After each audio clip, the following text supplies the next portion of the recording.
Hello বন্ধুরা, আমি মারুফা স্বাগত জানাচ্ছি আজকের সিনেমা এক্সপ্লানেশনে। আজকে আমি এক্সপ্লেন করতে যাচ্ছি 2018 সালে রিলিজ হওয়া জাপানি সাই-ফাই সিনেমা ইনুয়াশিকি। সিনেমাটা একটু ভিন্ন ধাঁচের, তাই আশা করছি সিনেমাটা আপনাদের ভালো লাগবে। তো আর দেরি না করে চলুন এক্সপ্লানেশন শুরু করি।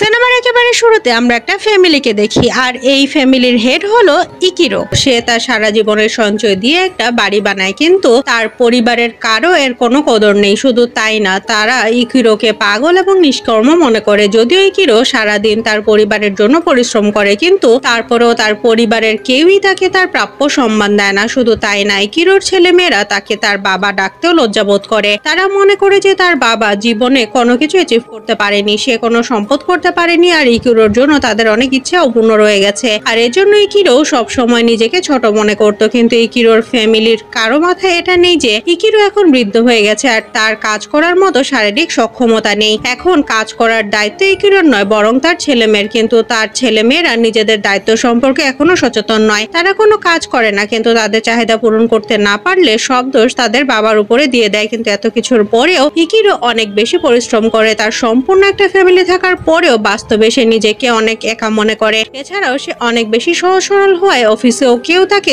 রেসপেক্ট করে না। শুধু তাই না, তার কোনো ফ্রেন্ডও নেই। সব কারণে ইকিরোর একদিন শরীর অনেক খারাপ হয়ে যায়। যখন সে ডক্টরের কাছে চেক আপ করার জন্য যায়, তখন ডক্টর তাকে জানায় যে তার শরীরে ক্যান্সার বাসা বেঁধেছে আর খুব দ্রুত সে মারা যাবে। বাসায় এসে এই কথা সে তার ফ্যামিলিকে জানানোর চেষ্টা করে, কিন্তু তার ফ্যামিলি তার কথা ইগনোর করে। শুধু তাই না, তার ফ্যামিলির সবাই নিজের লাইফে বিজি হয়ে যায়। আর সে সবাই ইকিরোর জীবনে একটা বন্ধু আসে, আর সেটা হলো একটা কুকুর। এই কুকুরটা ইকিরোর অনেক বেশি লয়াল ছিল, কিন্তু যখন এই কুকুরের ব্যাপারে তার স্ত্রী জানতে পারে, তখন কুকুরটাকে বাসা থেকে বাইরে রেখে আসতে বলে। কিন্তু ইকিরোর কুকুরটা তার পিছু ছাড়ে না। সে বারবার কুকুরটাকে তার থেকে দূরে যেতে বলে, কিন্তু কুকুরটা কোথাও যায় না। তাই সে কুকুরটাকে নিজের থেকে দূরে রাখার জন্য একটা পার্কে নিয়ে আসে। এখানে এসে ইকিরো একটা অদ্ভুত ধরনের স্পেসশিপ দেখতে পায়। কিছু করার আগে স্পেসশিপটা তার উপরে এসে পড়ে। এর ফলে ইকিরোর মৃত্যু হয়ে যায়। এখন এরপরে আমরা ইকিরোর ব্রেইনের ফ্ল্যাশব্যাক দেখতে চলেছি। এখানে দেখতে দেখতে ইকিরো আবারও জীবিত হয়ে যায়, আর সে সেই কুকুরটাকে নিয়ে তার বাসায় চলে আসে। বাসায় আসার পরে তার সবকিছু খুব অদ্ভুত লাগতে থাকে। হঠাৎ করে তার প্রচন্ড পানি পিপাসা লাগে এবং সে পানি খাওয়া শুরু করে। সে যে কাজগুলো করতে পারতো না, সেটা অবশ্যই খুব সহজেই করে ফেলতে পারে। সেই কথাটা তার ফ্যামিলির কাউকে জানাতে চাইছিল না, তাই নিজের ঘরে চলে আসে। এরপরে সে দেখে যে তার শরীর থেকে হঠাৎ করে ধোঁয়া বের হতে শুরু করেছে। নিজের শরীরে কিছু পরিবর্তন ফিল করে সে এরপরে সে নিজের হাতের দিকে তাকায়। হাতের কবজির কাছে একটা জায়গায় চাপ দিতেই হঠাৎ করে তার নখ খুলে আসে, আর সেখানে আমরা একটা ইউএসবি পোর্ট দেখতে পাই। যখন সে তার গলার নিচে চাপ দেয়, তখন তার সম্পূর্ণ ফেস খুলে যায়। শুধু তাই না, তার দুই হাতও খুলে যায়। সে এখন সম্পূর্ণ একটা হিউম্যান সাইবর্গে কনভার্ট হয়ে গেছে। আর সে বুঝতে পারে যে সেই ইউএফওর ক্র্যাশ ল্যান্ডিং হওয়ার জন্য তার সাথে এসব হচ্ছে। যখন তার বউ তাকে ডাকতে আসে, তখন সে আবারও নিজের আগের চেহারায় ফিরে আসে। ইকিরোর সাথে পার্কে থাকা হিরো নামের একটা ছেলেও হিউম্যান সাইবর্গে কনভার্ট হয়ে গিয়েছিল। আর হিরো খুব জলদি এই টেকনোলজিটা বুঝে ফেলে এবং এটাতে এক্সপার্ট হয়ে যায়। শুধু তাই না, এই পাওয়ারে তার সম্পূর্ণ কন্ট্রোল করতে শিখে গেছে। হিরো তার নিজের আঙ্গুল দিয়ে শুটও করতে পারে। সে যে কোনো ইলেকট্রনিক ডিভাইসকে কন্ট্রোল করতে পারে। এখন সে তার এই পাওয়ারের ব্যাপারে তার বন্ধুকে জানায়। হিরো আসলে একা একা থাকে, তার ফ্যামিলিতে শুধু তার মা আছে। হিরোর বাবা টাকার জন্য অন্য মহিলার কাছে চলে গিয়েছে।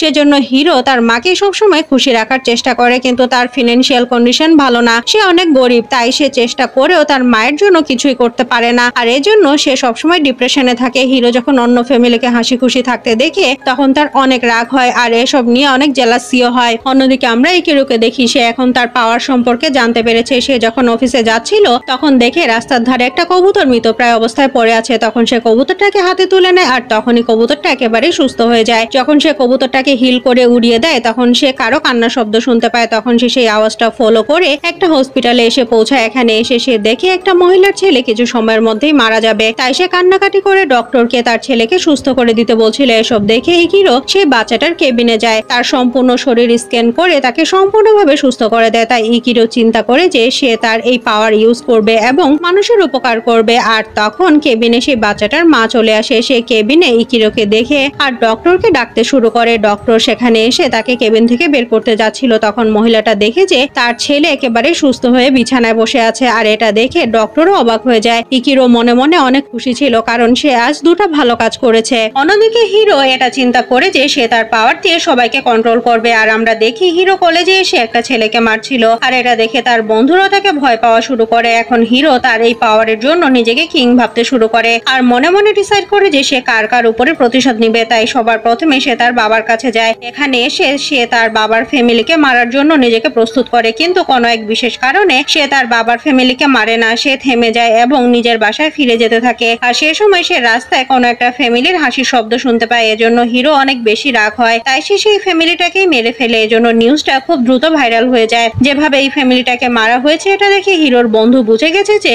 এই খুন হিরোই করেছে, কারণ সে ছাড়া এরকম কাজ আর কেউই করতে পারবে না। তাই এখন হিরোর বন্ধু তার সাথে দীর্ঘদিনের বন্ধুত্ব ভেঙে ফেলে। এজন্য হিরো একা হয়ে যায়। অন্যদিকে ইকিরো এসবের জন্য অনেক চিন্তিত ছিল। সে তার টেনশনের জন্য অফিসের কাজও ঠিকমতো করছিল না। সে তার চাকরি বাঁচানোর জন্য তার বসের সামনে অনেক রিকোয়েস্ট করে। এরপরে ইকিরো তার বাসায় ফিরে আসে। বাসায় আসার পরে ইকিরোকে তার ওয়াইফ জানায় যে তার ছেলে এখন কলেজে যেতে চায় না, আর তাদের মেয়েও এখন কলেজ চেঞ্জ করতে চাইছে। তবে ইকিরো এখানে সব থেকে বেশি শক হয় এটা শুনে যে তার ওয়াইফের অন্য কোথাও অ্যাফেয়ার রয়েছে, কিন্তু ইকিরো এখানেও কোনো কথা বলে না। সে শুধু বলে সবার নিজ নিজ জীবন কাটানোর অধিকার রয়েছে, আর যে যেমন চায় তেমন ভাবেই থাকতে পারে। এরপরে সে তার ছেলেকে বলে যাতে করে সে কোনো মানুষকে ভয় না পায়, আর তার মেয়েকে বলে যে সে তার ক্যারিয়ার আর্টসে বানাতে পারে। তাদের সব উইশ পূরণ হওয়ার পরে ইকিরোর ফ্যামিলি মেম্বার্স সব দোষ তার উপরে চাপিয়ে দেয়। তখন ইকিরো কষ্ট পেয়ে একটা জায়গায় বসে কান্না করতে থাকে, আর তখন সে একটা ছেলের কান্নার শব্দ শুনতে পায়। আসলে হিরোর ফ্রেন্ড বসে বসে কান্না করছিল, কারণ সে হিরোর ভুলের জন্য অনেক বেশি ডিসার্টেন্ট। তার প্রিয় বন্ধু একটা ভুল রাস্তায় চলছে।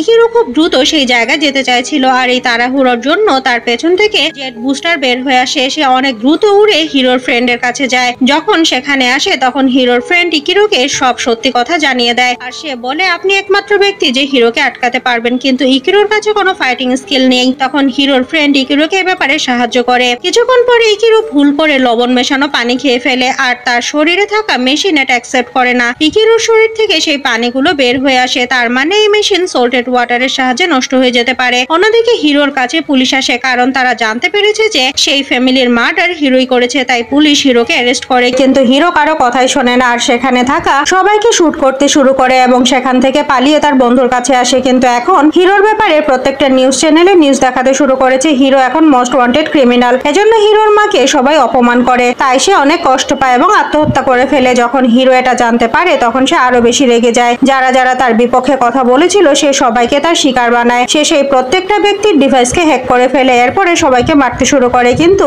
ইকিরো বুঝতে পারে যে এসব মৃত্যুর পেছনে হিরোর হাত রয়েছে, তাই সে তার পরিবারের সবাইকে ইলেকট্রনিক ডিভাইস থেকে দূরে থাকতে বলে, কিন্তু তার পরিবারের কেউই ইকিরোর কথা কোনো গুরুত্ব দেয় না। এদিকে হিরো অন্য কোনো টেকনিকে মানুষ মারার প্ল্যান করে, আর তখন তার বন্ধু সেখানে চলে আসে। হিরোর বন্ধু জানে যে এই সব খুনের পেছনে হিরোর হাত রয়েছে, কিন্তু তারপরেও সে হিরোর পাশে থাকে। তার এটা আত্মবিশ্বাস রয়েছে যে হিরো খুব দ্রুতই নর্মাল হয়ে যাবে, আর তারা আগের মতোই বন্ধু থাকবে। হিরো তার বন্ধুর কথা শুনে অনেক ইমোশনাল হয়ে পড়ে, তাই হিরো ডিসাইড করে যে আজকের পর থেকে সে আর কাউকেই মারবে না। তখন সেখানে পুলিশ চলে আসে এবং হিরোর উপরে ফায়ারিং করতে শুরু করে। এখানে হিরোর নিজের জন্য কোনো চিন্তা ছিল না, কারণ তার কোনো কিছুই হবে না। তার সব থেকে বেশি চিন্তা ছিল তার বন্ধুর জন্য। যদি তার গায়ে কোনো গুলি লাগে তাহলে সে সাথে সাথেই মারা যাবে। তাই হিরো তার ফ্রেন্ডকে বাঁচানোর অনেক চেষ্টা করে, কিন্তু তারপরেও তার গায়ে গুলি লাগে আর সে মারা যায়। এজন্য হিরো অনেক রেগে যায়। হিরো ডিসাইড করে যে সে এখন সম্পূর্ণ পৃথিবী ধ্বংস করে দেবে। শহরে যতগুলো স্ক্রিন রয়েছে, অর্থাৎ বিল্ডিং এর স্ক্রিন, মনিটর, কম্পিউটার, মোবাইলের স্ক্রিন ইত্যাদি সবকিছু সে হ্যাক করে ফেলে, আর এইসব ডিভাইসের সাহায্যে সে সবাইকে মারতে শুরু করে। এজন্য সম্পূর্ণ শহরে অরাজকতা শুরু হয়ে যায়। সবাই এদিক সেদিক ছুটতে শুরু করে। অন্যদিকে যারা সার্ভাইভার তাদের কাছে এটা শুধুমাত্র রিমার মনে হচ্ছিল,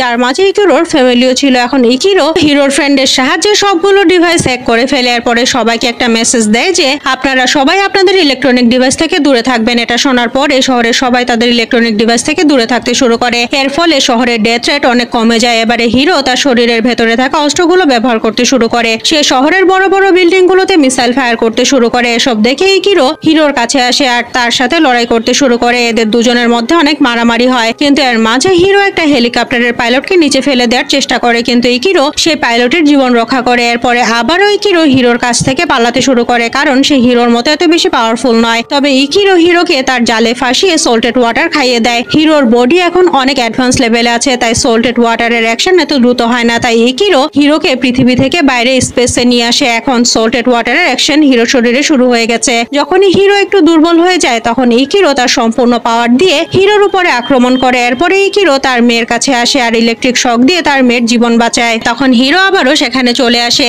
এবার সে ইকিরোকে অনেক ভয়ানক ভাবে মারতে শুরু করে। হিরো ইকিরোকে এত বাজেভাবে মারে যে ইকিরোর অবস্থা খারাপ হয়ে যায়। এরপরে হিরো তার পরের শিকার ইকিরোর মেয়েকে করে। সেই ইকিরোর মেয়েকে তুলে বিল্ডিং থেকে নিচে ফেলে দিতে যায়। এখানে ইকিরো তার মেয়ের জীবন হিরোর কাছে ভিক্ষা চায় আর তার কাছে ক্ষমাও চায়। সে তার মেয়েকে ছেড়ে দিতে বলে, কিন্তু তখন হিরো ইকিরোর মেয়েকে নিচে ফেলে দেয়। ইকিরো যখন এটা দেখে তখন তার শরীরে একটা অন্যরকম পাওয়ার ডেভেলপ হয়। সে তার সম্পূর্ণ পাওয়ার ইউজ করে হিরোকে মেরে ফেলে। এরপরে সে তার মেয়েকেও বাঁচিয়ে নেয়। এত সব কিছু হওয়ার পরে আবারও শহরে শান্তি ফিরে আসে। শুধু তাই না, ইকিরোর বাসাতেও সবাই তাকে সম্মান দিতে শুরু করে। মুভির পোস্ট ক্রেডিট সিনে আমরা দেখতে পাই যে হিরো এখনো জীবিত আছে। আর এর সাথে এই সিনেমাটা এখানেই শেষ হয়ে যায়। এই ছিল ইনুয়াশিকি সিনেমার এক্সপ্লানেশন। এরকম আরো সিনেমার এক্সপ্লানেশন চাইলে আমাদের চ্যানেলটি সাবস্ক্রাইব করে সাথেই থাকুন। আজকের মতো আমি মারুফা আপনাদের কাছ থেকে বিদায় নিচ্ছি। আল্লাহ হাফেজ।